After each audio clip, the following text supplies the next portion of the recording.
عاملين ايه يا احلى اخواتي؟ رب تكونوا بخير. وحشتوني من اخر فيديو، ان شاء الله ما اتحرم منكم ابدا.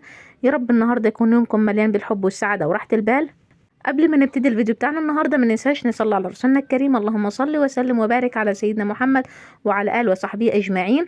وندعي طبعا لاخواتنا واهلنا في فلسطين، ربنا ينصرهم ويثبت اقدامهم ويشفي مرضاهم ويثبتهم يا رب على عدوهم يا رب. انت دخلت بينا على الغدا على طول. النهارده كنا مستعجلين وعايزه اعمل غدا وانجز. وطبعا زي ما انتم شايفين معايا كده السمك هنشويه مع بعض بطريقه سهله ويطلع احلى من اللي بتشتريه من المطعم. اول حاجه غسلنا السمك ونقعناه في ملح بقى وليمون وخل، وغسلناه بقى مره واتنين وتلاته، خليناه كده شمعه منوره. جبت بقى صينيه كبيره، نزلت بشويه ملح، فلفل اسود، كزبره ناشفه. كزبره الناشفه بتدي ريحه وطعم حلوه.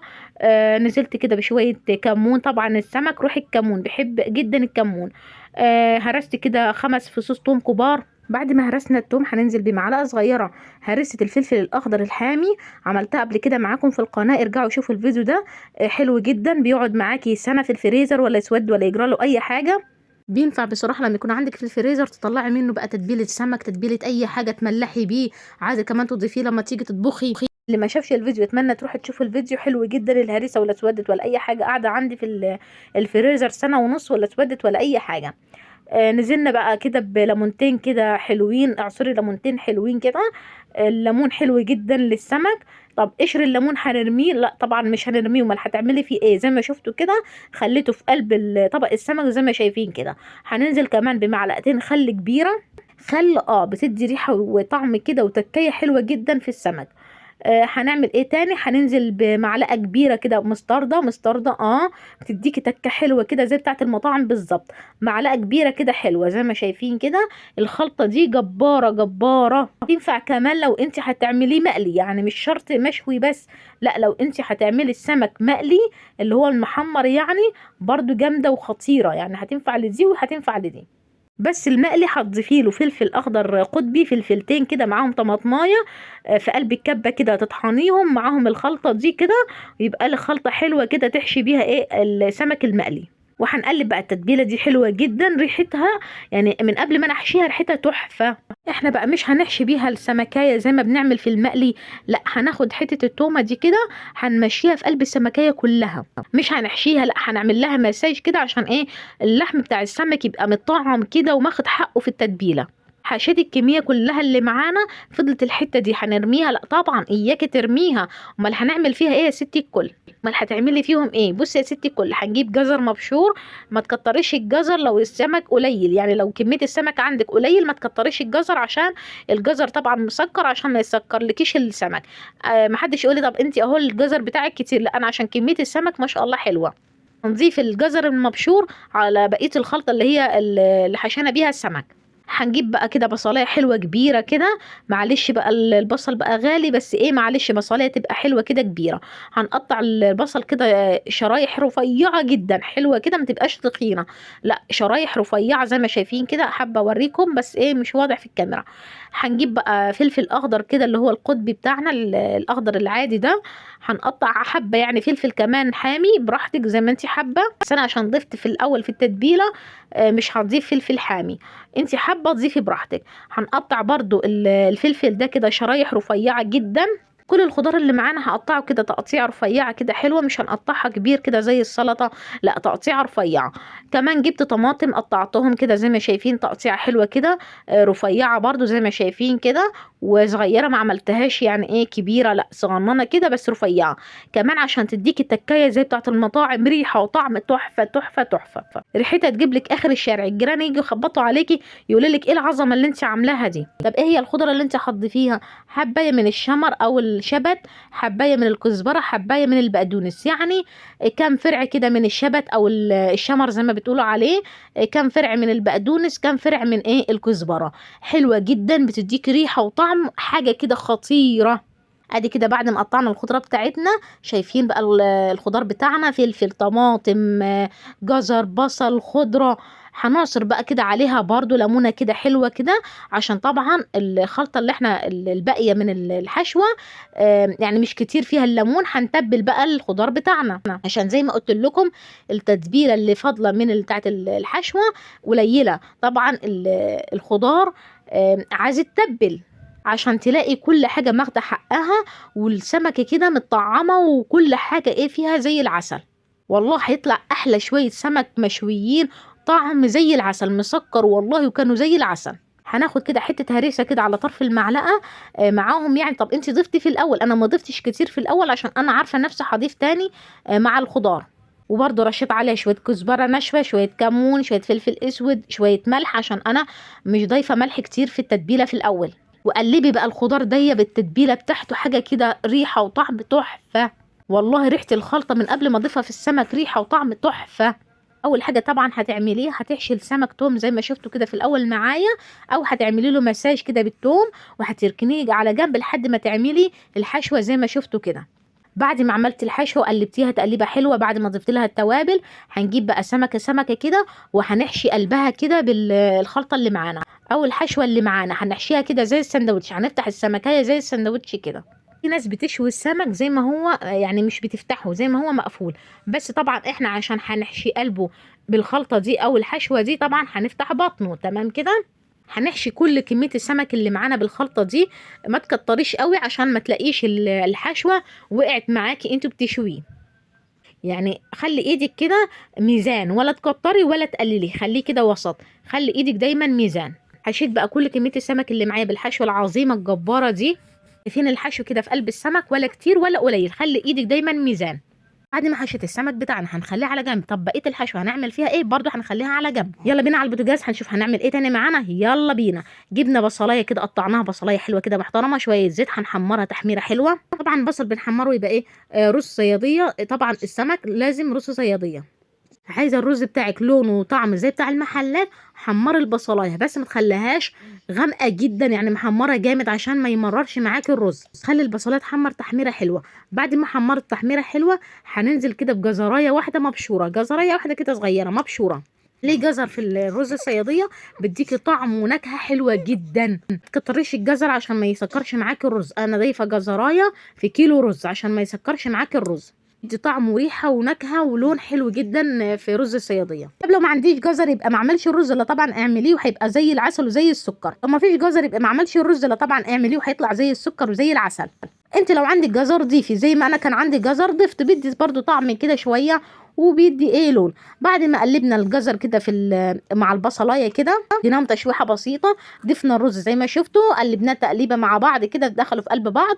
نزلنا عليهم بشويه كمون بشويه ملح، قطعنا كده فلفلايه حمراء لون اصفر زي ما يكون عندك هو الفلفل الالوان يعني. لقيت عندي لون الفلفله دي، قطعتها كده برضو بتدي طعم وريحه حلوه. واحنا مع بعض وضفنا الميه بتاعتنا وغطيت عليه وسبته على نار هاديه. بس ساعتها نسيت ما اصوره معاكم، يعني انا بضيف له الميه، كنت ساعتها بقلبه لما انا بوريكم الجزئيه دي. جبنا بقى الرز بتشرب على نار هاديه، جبنا بقى السمك بعد ما سبناه شويه في قلب الحشوه بتاعته عشان يبقى اللحم كده يتشرب. جبنا بقى الرده وهنغطيه كده بالرده زي ما شايفين. اهم حاجه تغطي السمك كويس جدا بالرده عشان ما يلزقش معاكي هو بتشوي. بس في غلطه انا بصراحه عملتها في الجزئيه دي، اتمنى ما تعملوهاش.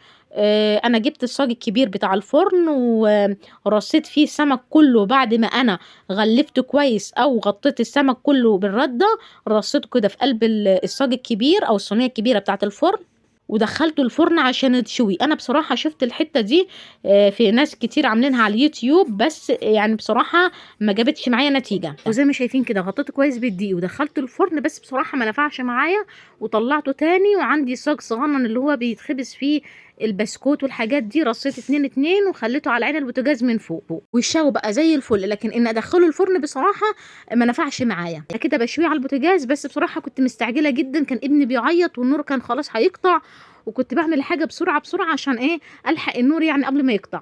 السمك اللي شايفينه في الطبق ده بقيه الكميه، يعني في حبه بالشوي على البوتاجاز هيطلعوا، هنزل ده مكانهم. الحشوه اللي فاضله انا قلت لكم سيبوها على جنب. بعد ما قعدت كده وشربت من بعض كده ونزلت صوص حلو كده، ضفت عليها 3 كوبايات ميه دافيه، 3 كوبايات ميه دافيه. ونزلت بقى برشه فلفل اسود، رشه ملح، كزبره ناشفه، رشه كمون. انت الحاجات دي احنا مش ضفناها من الاول، انا من البدايه خالص ما بقيتش هضيف حاجات كتير، يعني ما بضيفش ملح كتير ولا توابل كتير، عشان انا عارفه في كل خطوه هعملها هضيف تاني توابل وملح وكده. يعني خلي ايدك ميزان. كمان معلقتين خل او معلقه تقريبا، وكمان نزلت ب3 فصوص توم حلوين كده كبار، انا اللي ضفتهم في الاول خالص. لما جيت هشيت السمك في الاول خالص ما ضفتش كتير ولا ضفت في الحشوة، عشان كده انا ضفت تاني دلوقتي. ليه انت بتعملي الخطوة دي؟ ايه هنعمل تاني؟ ما خلاص شوينا السمك. بس بعد ما السمك يتشوي هنشوف هنعمل ايه عشان يبقى متشرب كده التتبيلة. نزلت كمان بليمونة، عصرة ليمونة حلوة كده، والقشر برضو هرميه في قلب الخلطة وقلب المية اللي شايفينها، وهنقلب بقى تقليبة حلوة جدا عشان كله يدوب في قلب بعض. والله الخلطة كانت ريحتها تحفة تحفة تحفة وطعمها خطير. برضو دوقوا التتبيلة شوفوها محتاجة ملح او لا.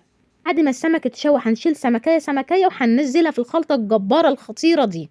بعد ما السمكية تشوي هناخدها كده سخنة مولعة، هننزل بيها على التتبيلة زي ما شايفين كده، هتعمل لك صوت الطشة كده عشان هي سخنة. هنغطس السمكية كويس جدا في التتبيلة زي ما شايفين وفي المية الجميلة المتملحة الحلوة دي. غطسيها زي ما انا بعمل كده بالظبط، وتشيليهم من على النار من الشوي زي ما جوزي اهو بيطلعهم، كان هنا بيساعدني. اول ما بيشوي بيطلعها سخنه كده على ايه التتبيله على طول. واول ما نيجي نطلعهم من التتبيله، طلعي اول واحده دخلتيها في الميه، مش هنسيبهم كتير لحد ما انت تشوي اللي بعديهم، تشيليهم على طول. يعني تشوي اللي بعديهم، تشيلي دول وايه وتنزلي ايه اللي بعديهم.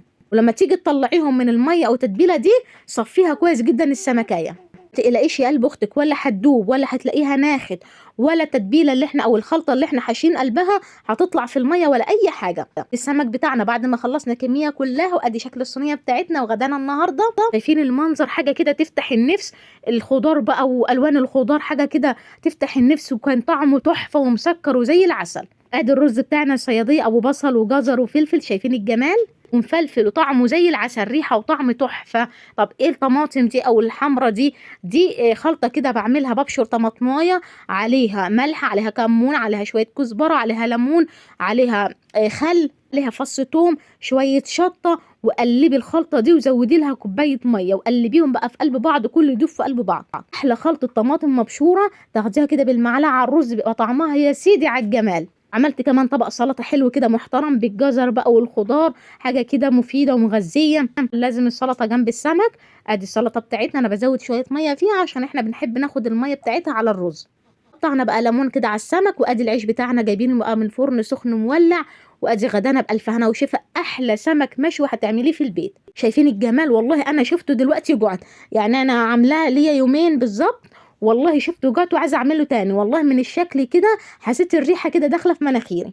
شويه سمك مشويين مسكرين وزي العسل، احلى من اللي انت بتشتريه من بره. انت عاملاه بايدك وعاملاه ببيتك. جربي الطريقه دي ان شاء الله تنال اعجابك. لو نالت اعجابك اكتبي لي في الكومنتات انك انت جربتيها، وسيبي لي دعوه حلوه من قلبك يا ستي الكل. بعد ما اتغدينا لمينا وغسلت المواعين وظبطت المطبخ، بس بصراحه غسلت المواعين مع نفسي عشان ما تملوش يعني من غسيل المواعين معايا كل شويه. حبيت ايه اغير لكم. دخلت بعمل لي كوبايه شاي بعد ما خلصت كده عشان بقى افوق كده واروق. كوبايه شاي ايه متينه كده تظبط الدماغ، كوبايه شاي صعيدي ايه مية مية. جربي طريقه السمك المشوي دي، حاجه كده تحفه تحفه. والملح والتتبيله جت بالشعره، حاجه كده تحفه.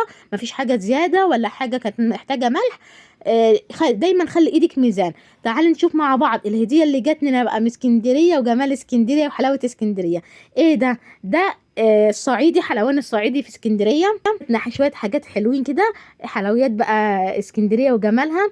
اللي نشوف بقى جاي لنا ايه من اسكندريه وحلويات اسكندريه.